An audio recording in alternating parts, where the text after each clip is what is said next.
Due respect যারা মৌলবীরা আছেন, ধর্ম বিশেষজ্ঞ যারা আর কি, মানে হুট করে গান হারাম বলে দেন, এটা হারাম ওটা হারাম, হ্যাঁ, আবার হারাম কাজ ওরা নিজেরাও করেন, মিথ্যে কথা বলেন, মিথ্যে কথা বলে ভোট চেয়েছেন। মানে ধর্ম আর কি, ধর্ম নিয়ে এত বেশি কিছু মানে মাতামাতি করা উচিত না আর কি, আমি মনে করি। আমি তো মুসলিম, আমি নিজে হজ করা লোক, তা আমি জানি কিভাবে ধর্ম পালন করতে হবে।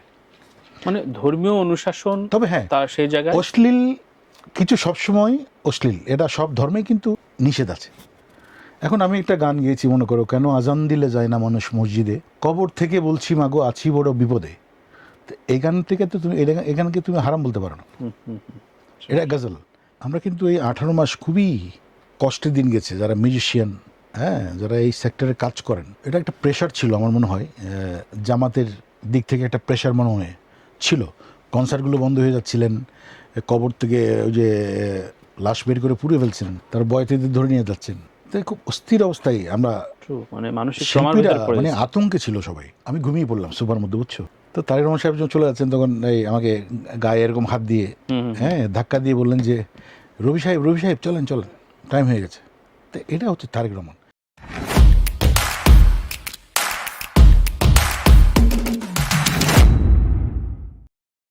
রবিদা, আমি ভাইডি বলি তাকে, কেমন আছেন? বেডি, ভালো আছি। 7 বছর পরে, আমার মনে ছিল না, আমাকে মনে করে দিয়েছে। 7 বছর না? ও মাই গড। আমরা একটু অফিয়ারে আলাপ করছিলাম যে আপনার মধ্যপ্রাচ্যে থাকার একটা অভিজ্ঞতা রয়েছে, পাশাপাশি যেহেতু রমজান মাসে আমরা আড্ডা দিচ্ছি,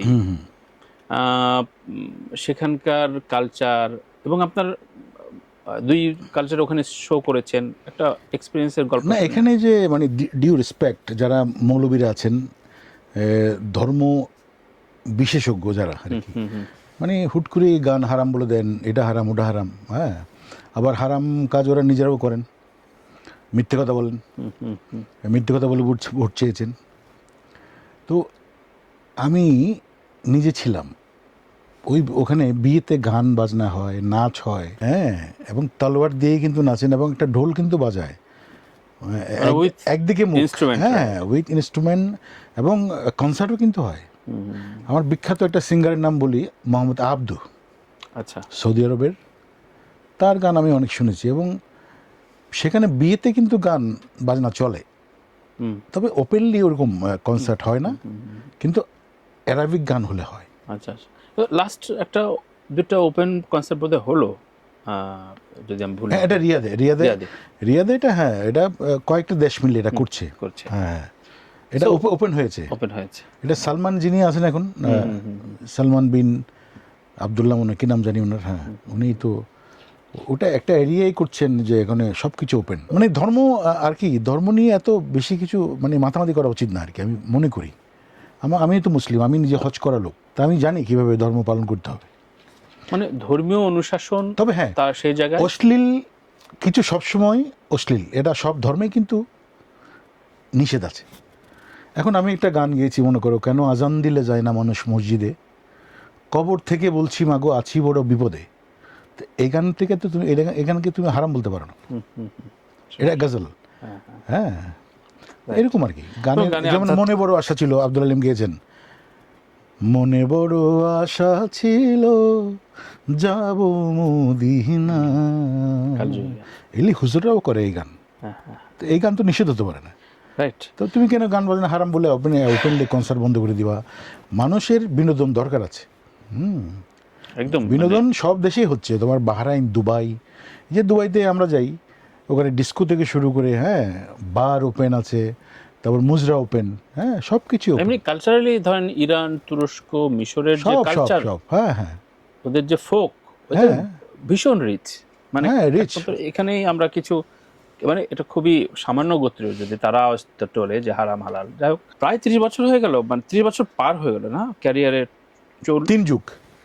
3 যুগ, মানে আর কদিন পর 40-এ পড়বে ক্যারিয়ার। 88-এ আমি প্রথম হজ করেছি, তোমার এখন যে ধর্মমন্ত্রী, মানে আমার টেলিভিশনে যে আমি গায়ক হিসেবে ইন করলাম, এটা কিন্তু হুজুরদের মাধ্যমেই।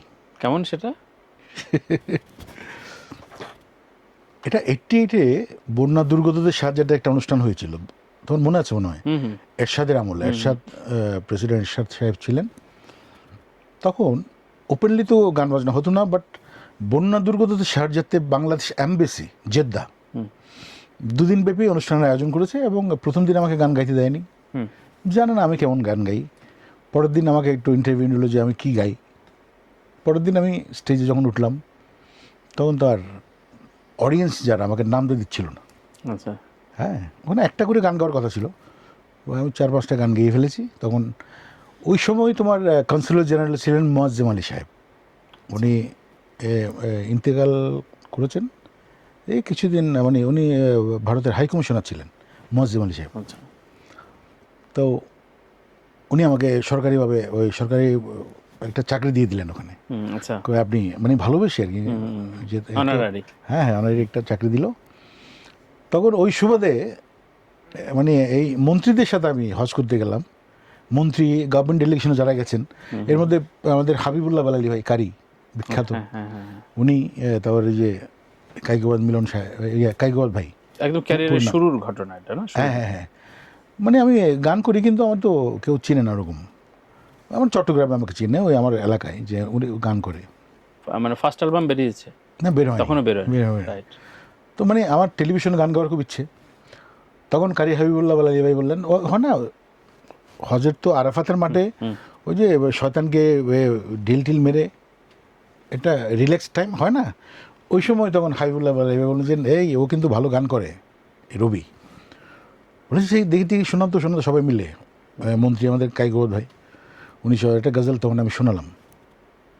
তখন ওরা খুব মুগ্ধ হয়ে শুনলো এবং বললো যে ওকে টেলিভিশনের সুযোগ করে দেওয়া হবে। আচ্ছা, কোনটা শোনাইছিলেন? হ্যাঁ, কোন গানটা, কোন গজল? ওই সময় একটা গজল, ওই যে মোহাম্মদ নাম যতই জপি। আচ্ছা আচ্ছা, আমাদের কাজী নজরুল ইসলামের মোহাম্মদ নাম যতই জপি ততই মধুর লাগে, নামে এত মধু থাকে কে জানি তো আগে, মোহাম্মদ নাম যতই জপি। আরে খুব কাট দিল, যে কথা সেই কাজ। বাংলাদেশে আসলাম, বেলাল ভাইয়ের সঙ্গে দেখা করলাম। বেলাল ভাই ফোন করলো, আমাদের পরিচালক প্রডিউসার ছিলেন লুৎফুর রহমান তালুকদার, একটা ম্যাগাজিন অনুষ্ঠান হতো, রায়হান গফুর সাহেব উপস্থাপনা করতেন, অন্তরঙ্গ ম্যাগাজিন অনুষ্ঠান। তখন একটা আরবি গান আমি, এটা মিশরের মোহাম্মদ সরওয়ার নামে একজন গায়ক আছে, বিখ্যাত গায়ক, তারই গান, বাচ্চা নিয়ে একটি গান সে করে, মানে শিক্ষণীয় একটি গান, অ্যারাবিক গানটা ছিল এরকম। ওটা দিয়ে আমার মনে করো টেলিভিশনে 91-এ শুরু হয়ে গেল। এরপর তো চলছেই, মুনা ইয়ামুনা ইয়া হেলুয়া ইয়ামুনা। এই দীর্ঘ পথ চলতে চলতে যে বিষয়গুলো আসে, ধরেন ক্যারিয়ারে এখন যে প্রশ্নগুলো অতির মাত্রায় আসছে, যে শিল্পীদের রাজনৈতিক অবস্থানটা, ধরেন আপনার ডেলিগেটদের সাথে চলতে হয় এবং সরকার বদল হয়, কিন্তু আপনাদের তো গানটা নিয়েই থাকতে হয়, এবং অবশ্যই রাষ্ট্রীয় অতিথি হিসেবে আপনি যাবেন, আপনারা যাবেন, ছবির অঙ্গভঙ্গি কিংবা এই যে না দেশের তোমার আমাদের প্রেসিডেন্ট এরশাদ সাহেবের সাথে আমার ছবি আছে। আমার মনে আছে এটিএন বাংলার একটা প্রোগ্রামে উনি আমার গান শুনেছেন এবং উনি গানের খুব ভক্ত ছিলেন, খুব পছন্দ করতেন।